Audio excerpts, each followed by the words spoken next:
कागज क्या, कागजों का अब्बा भी दिखाना पड़े तो दिखा देना, ठीक है। और मैं कह रहा हूँ है कागज सबके पास, की औकात नहीं होगी कि मुसलमानों को आग भी उठा पाएगा एनआरसी के बाद में। तो ये एक अच्छा कानून है, बस देखने का नजरिया बदल दो। लोगों उन लोगों के बहकावे में मत आओ जो चंद हिंदू संगठन के लोग कह रहे हैं कागज दिखाने पड़े। और भारत में गारंटेड तुम पे ठप्पा लगने जा रहा है कि कोई माई का लाल तुम्हें बाहर का नहीं कह सकता, जैसे तुम्हें पाकिस्तानी का टैग दिया जाता है। एनआरसी के बाद ये टैग देने का मामला बंद हो जाएगा। मैं अमित शाह का धन्यवाद कर रहा हूँ यहाँ कैमरे से, ठीक है। ऐसा कानून ला रहे हैं कि जिसके बाद ये जो बाकी लोग तंज कसते हैं ना, ये तंज कसना बंद। 2014 के बाद जितना विभाजन इस देश के लोगों के दिलों में पैदा हुआ है, 2014 से पहले इतनी नफरतें, इतना विभाजन देश में नहीं था।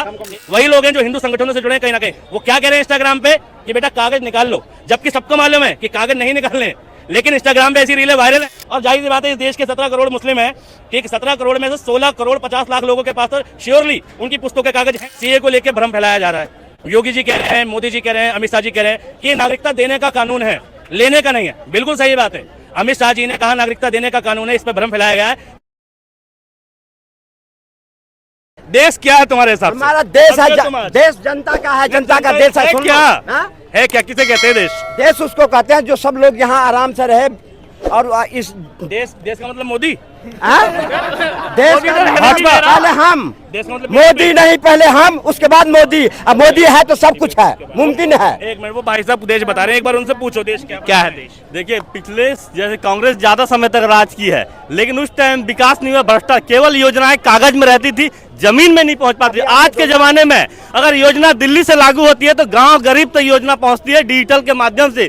पहली बार डिजिटल में इंडिया इतने आगे गया है। और धारा 370 की बात करूं, आज पहले जम्मू कश्मीर का नाम सुनने से डर लगता है, लेकिन मैं 2 दिन पहले घूम के आया हूं, खुला घूम रहा हूं, एकदम कोई दिक्कत नहीं है। इस प्रकार योजनाएं हैं, आराम से भारत में एकदम लॉ एंड ऑर्डर एकदम शांतिपूर्ण है। अभी पहले बहुत सारे घोटाले, भ्रष्टाचार। सवाल था देश क्या है? देश क्या है? देश भारत देश है, खुशहाल देश है, कानून व्यवस्था बनी रहनी चाहिए, अनाज मिलना चाहिए लोगों को, जितनी योजनाएं लागू होती है घर घर तक पहुंचनी चाहिए, तब जाके देश अच्छे ढंग से चलता है। दुर्भाग्य तो यही है। सबसे पहले इन्होंने एक बात कही कि कांग्रेस के टाइम पर राजीव गांधी का एक बयान था कि मैं 1 रुपए देता हूं तो नीचे पहुंचते हैं कितने, 10 पैसे, 15 पैसे, ठीक है। ये उसी को कोट करते हैं बार बार और कहते हैं मोदी जी के शासन में पहुंच जाते हैं। देश में आधार, जिसके तहत ये डिजिटलाइजेशन चल रहा है कि योजना यहाँ से गांव तक सीधे पहुंच रही है, उसके लिए सबसे बड़ा उत्तरदायी आधार है। और आधार की योजना का विरोध करने वाले मोदी जी थे, आधार लाने वाली कांग्रेस थी। यूपीआई जो मोहल्ले मोहल्ले में ऑनलाइन तुम पेमेंट कर रहे हो, इसका जो पहला प्री फॉर्म है उसका नाम था एनपीसीआई, लाने वाली मनमोहन सरकार है। मोदी जी ने सिर्फ उसको आगे बढ़ाया है। आधार की योजना, आधार को योजनाओं से लिंक करना, ये सब कांग्रेस का विजन था। एनपीसीआई, यूपीआई जिसका डंका पूरी दुनिया में बज रहा है, ये भी कांग्रेस की योजना थी। चलो अब ये देश तो बता नहीं पाए, ठीक है। देश क्या होता है? देश होता है देश के लोगों से, ठीक, देश के रहने वाले लोगों से। और देश होने की अवधारणा, कंडीशन ये है कि उसके पास अपनी ज़मीन का हिस्सा हो, अपना राष्ट्रीय ध्वज हो, अपने लोग हों और साथ में अपनी आर्मी हो, तब देश बनता है, ठीक। और उन देश के लोगों में विखंडन का काम जो कर रहे हैं ना, वो मोदी जी करेंगे। मोदी जी ने देश दिया। 2014 के बाद जितना विभाजन इस देश के लोगों के दिलों में पैदा हुआ है, 2014 से पहले इतनी नफरतें, इतना विभाजन देश में नहीं था, ठीक है। 2014 से पहले लोगों के बीच में, लोगों के मन में धर्म को लेके कोई मतभेद नहीं था, जो 2014 के बाद पैदा हुआ। मॉब लिंचिंग जैसी घटना, धर्म के नाम पे लोगों को मारने जैसी घटना, धर्म के नाम पर रैलियों के अंदर दंगों की घटना, ये सब मोदी की सरकार में ज़्यादा बढ़े हैं। ये एक फैक्चुअल बात है, ठीक। 2014 के बाद कम्युनल दंगे ज़्यादा बढ़े हैं। इंटरनेशनल लेवल पे भारत की छवि खराब हुई है। भारत में जितने लोग सक्षम हैं वो देश छोड़ के जा भी रहे हैं, और बहुत सारे लोगों ने देश छोड़ा है 2014 के बाद, ठीक है। और वो छोड़ने वाले हिंदू या मुसलमान नहीं थे, वो लोग थे जो कैपेबल थे और वो देश को असहज मान रहे थे, देश के एनवायरनमेंट के हिसाब से वो चले गए। हमारे पास पैसा नहीं है, लोगों के पास पैसा नहीं है, ठीक। लेकिन लोगों ने, ये मोदी जी की सरकार में, ठीक, कम्युनलवाद बहुत बड़ा है, बहुसंख्यकवाद बहुत बड़ा है। एक कानून आया सीए, ठीक, सीए को लेकर भ्रम फैलाया जा रहा है।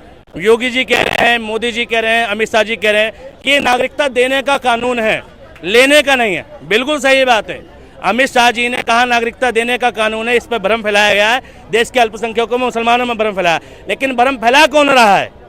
वही लोग हैं जो बीजेपी से जुड़े हैं कहीं ना कहीं, वही लोग हैं जो आरएसएस से जुड़े हैं कहीं ना कहीं, वही लोग हैं जो हिंदू संगठनों से जुड़े हैं कहीं ना कहीं। वो क्या कह रहे हैं इंस्टाग्राम पे कि बेटा कागज निकाल लो, जबकि सबको मालूम है कि कागज नहीं निकालने, लेकिन इंस्टाग्राम पे ऐसी रीलें वायरल हैं कि जिसमें कहा जा रहा है कि अब बेटा कागज निकाल लो, खुशखबरी, जब देश की नागरिकता छीनने की बात ही नहीं है किसी लोगों की, तो तुम इसमें बहम कौन फैला रहा है, भ्रम में कौन डाल रहा है?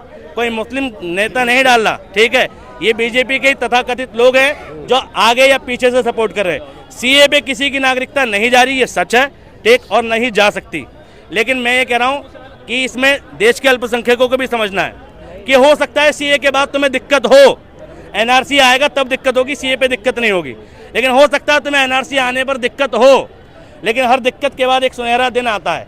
जैसे यूपी के अंदर बूचड़खाने बंद हो रहे थे, जैसी योगी सरकार बनी जितनी भी गोश्त की दुकानें थी, मीट की दुकानें थी, तुरंत बंद हुई। लेकिन उसके बाद क्या हुआ, किसी ने विद्रोह नहीं किया। योगी जी ने एक रेगुलेशन निकाला कि दुकानें टाइलें लगी होनी चाहिए, शीशा लगा हुआ ना चाहिए, साफ सफाई होनी चाहिए। और वही दुकानें जो पहले इलीगल थी, योगी जी ने उन्हें लीगलाइज कर दिया और शानदार बना दिया। तो हो सकता है एनआरसी आने के बाद तुम्हें दिक्कतें हों, तुम्हें कानूनन सबूत दिखाने पड़े।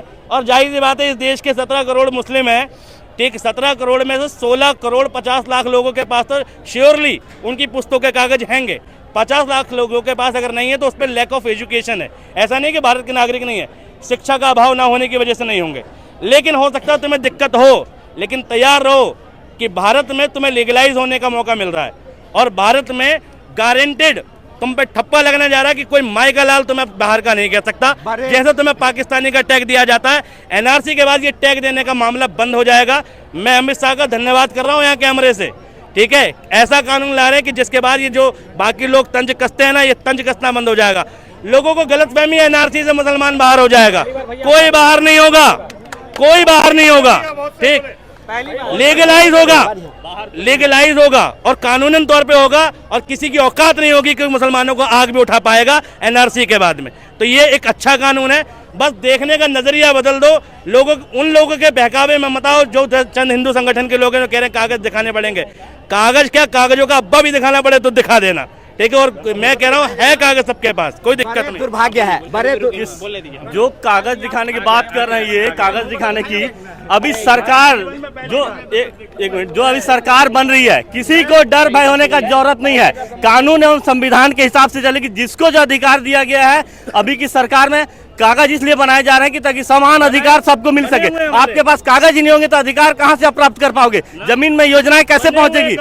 कागज और भी बनेंगे, वो पुख्ता होंगे जब डिजिटल होंगे कागज। हाँ, जो भी कागज बन रहे। और पहले ये कांग्रेस की बात कर रहे इतने, एक मिनट भाई साहब, मेरे को बोल नहीं दीजिए। आपके टाइम में कोई टोका, आप 10 मिनट बोले, आपके टाइम में कोई टोका, हमें बोल दीजिए। आप जो कांग्रेस की टाइम में योजनाएं हम बनाए बोल रहे हैं, तो आप जमीन पे योजनाएं क्यों लागू? मोदी सरकार डिजिटल क्यों लागू की? आप डिजिटल क्यों लागू नहीं किए? इतने लंबे समय तक शासन चलाए, कम से कम 80% शासन जितने देश जब से आजाद हुआ है कांग्रेस शासन चलाई है, चाहे गठबंधन से चलाए, कुछ भी चलाए। उस टाइम योजनाएं जमीन पे डिजिटल क्यों लागू नहीं किए? केवल कागज पे योजनाएं कांग्रेस के समय बनती थी, लेकिन गरीब किसान एवं आम नागरिक तक योजना नहीं पहुंच पाती थी। लेकिन मोदी सरकार के टाइम में आम जन गरीब तक योजना पहुंच रही है, घर घर तक रुपया पहुंच रहा है, जो भी योजनाएं लागू हो रही है। और शासन जो चला रहे हैं, यूपी हो कहीं भी हो, हर जगह बीजेपी शासनकाल में भ्रष्टाचार कम हो रहा है, रोजगार बढ़ रहे हैं, उद्योग आ रहे हैं, विदेश से फंडिंग आ रही है, विदेशों से आ रही है, उद्योग लग रहे हैं। पहले डरते थे लोग उद्योग लगाने के लिए भारत में, लेकिन जब से भाजपा सरकार आई है, अब पहले के मुकाबले इन्वेस्टमेंट देख लीजिए, अभी के मुकाबले इन्वेस्टमेंट देख लीजिए। अब भारत की आंकड़ा मैं नहीं बता सकता, मैं कोई वो नहीं हूँ, आंकड़ा नहीं बता सकता मैं। देखिए हाँ, कितना एफडीआई, एक मिनट, ये कह रहे हैं investment, foreign direct investment, FDI में कितना इन्वेस्टमेंट आया भारत में 10 सालों में? आपके कांग्रेस शासनकाल में आंकड़ा बता दीजिए, आप आंकड़ा बता दीजिए आपके शासनकाल में कितना फॉरेन डायरेक्ट इन्वेस्टमेंट का लो, ठीक है, मनमोहन सरकार लेकर आ रही थी, मोदी जी ने विरोध किया था और रुक गया, विरोध करके रोक दिया गया, संसद में लाई नहीं। एक मिनट, लागू क्यों नहीं किया? इन्हें ये नहीं पता भाई, संसद में नंबर नहीं थे उनपे, तो नहीं हो पाए लागू, और विरोध करने वाली ये भाजपा थी। और दूसरी बात, एफडीआई ना आने के बाद भी देश के अंदर ना जितनी इंडस्ट्री आई है, ठीक, जितनी इंडस्ट्री खुली है देश के अंदर, प्राइवेटेशन, वो सब की सब, ठीक है, सारी की सारी कांग्रेस के टाइम पे ही आई है, ठीक है। जितनी है, आज भी तुम काम भी कर रहे होगे ना किसी कंपनी में, तो मैं श्योरली कह सकता हूँ कांग्रेस की टाइम पे आई है, और कांग्रेस की पॉलिसी से आई है, प्राइवेटेशन पॉलिसी से, निजीकरण बोलते हैं उसको, ठीक है। बताओ, केवल पॉलिसी बनाती थी ना, जमीन पे योजनाएं नहीं आ पाती थी। आप 14 साल में जितना इन्वेस्टमेंट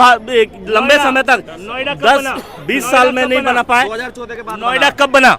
2014 के बाद। देखिए आंकड़ा मेरे को नहीं पता कब बना। नोएडा में कौन काम करता है? एक ताजा आंकड़ा मैं बता रहा हूँ, पहले के मुकाबले जितने हाईवे बनते थे अभी उससे डबल बन रहे हैं एक दिन में हाईवे। ये मेरे आंकड़ा आप कहीं से भी उठा लीजिए, आंकड़ा जो भी जहां से उठाते हैं। किलोमीटर है भाई, वो डबल नहीं बोलते, किलोमीटर है। और वो क्यों हो रहे हैं वो भी बता देता हूँ। कांग्रेस के टाइम पे 6 लाइन की एक सड़क बन रही है, ध्यान से सुनना। लाइन क्या होती है पता है ना आपको? ये लाइन में नहीं, लाइन 6 लाइन क्या होती है? 6 लाइन, जो पट्टियां होती हैं रोड पे, जो पट्टी होती है वो लाइन होती है। पहले 6 लाइन की एक सड़क बनती थी, ठीक। अगर वो 1 किलोमीटर बनी है तो कांग्रेस के टाइम पर वो 1 किलोमीटर ही गिनी जाती थी। लेकिन जब मोदी जी आए तो 2008-18 में उसको मापने का तरीका बदल दिया गया कि 6 लाइन की हाईवे और 1 किलोमीटर बनेगी, क्योंकि वो 6 लाइन की है तो वो 6 किलोमीटर मानी जाएगी। इस तरीके से भैया रोड बनने की रफ्तार बढ़ गई है, थोड़ी बहुत बड़ी भी है, लेकिन कैलकुलेशन का तरीका भी बदल दिया, इसलिए तुम्हें ज्यादा दिख रही है, दिखाया ज्यादा जा रहा है। रियलिटी है ये, पढ़ लेना, ये ऐसा ही है, गूगल पे लिखा हुआ है। आपके टाइम में जो बजट संसद में पास होता था वो आंकड़ा आप उठा लीजिए, अभी का आंकड़ा उठा लीजिए, आप उससे 30% अधिक आंकड़ा नहीं होगा तो मेरा नाम सतवीर सिंह नहीं है। आप आंकड़ा उठाइए, संसद से आंकड़ा बताइए आप पहले जो पास होते थे लोकसभा में, जो भी बजट भारत सरकार का बजट हॉस्पिटल बता दीजिए, आपके समय कितना बजट मिलता था, एग्जैक्ट फिगर आंकड़ा बताइए। मनमोहन की सरकार, कितना आंकड़ा 2010 में कितना आंकड़ा आपकी सरकार थी?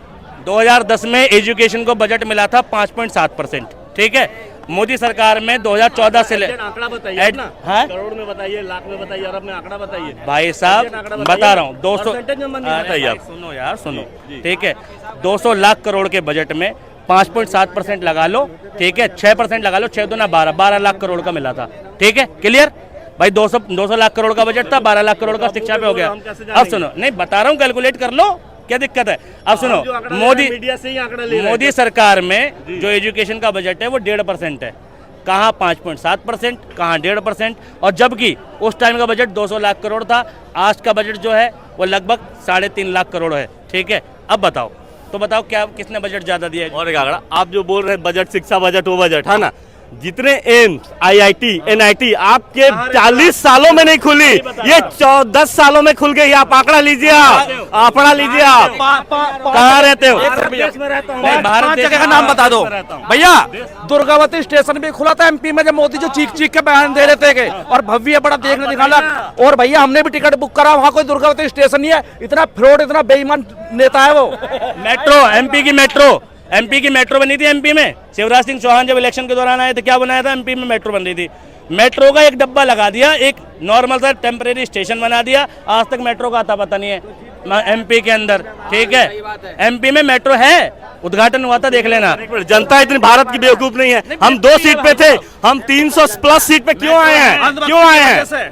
अंधभक्ति वाला बात नहीं है, काम नहीं, अंधभक्ति काम बोलता है। नहीं काम बताओ ना, काम बोलने होता, काम चल गई, बुलेट ट्रेन चल गई, 2 करोड़ नौकरियां मिल गई। सुप्रीम कोर्ट का काम बोल रहा है, सुप्रीम कोर्ट का। SBI से काम करवा लिया, 3 महीने मांगे थे, 3 महीने मांगे थे, रातों रात काम करवा लिया। काम बोलता है क्या होता है? DY चंद्रचूड़ अमित शाह मोदी के लिए जेल में भी सफाई चल रही है, वहीं इनका ठिकाना होएगा। अब जेल जाएंगे, आ जाओ चाचा।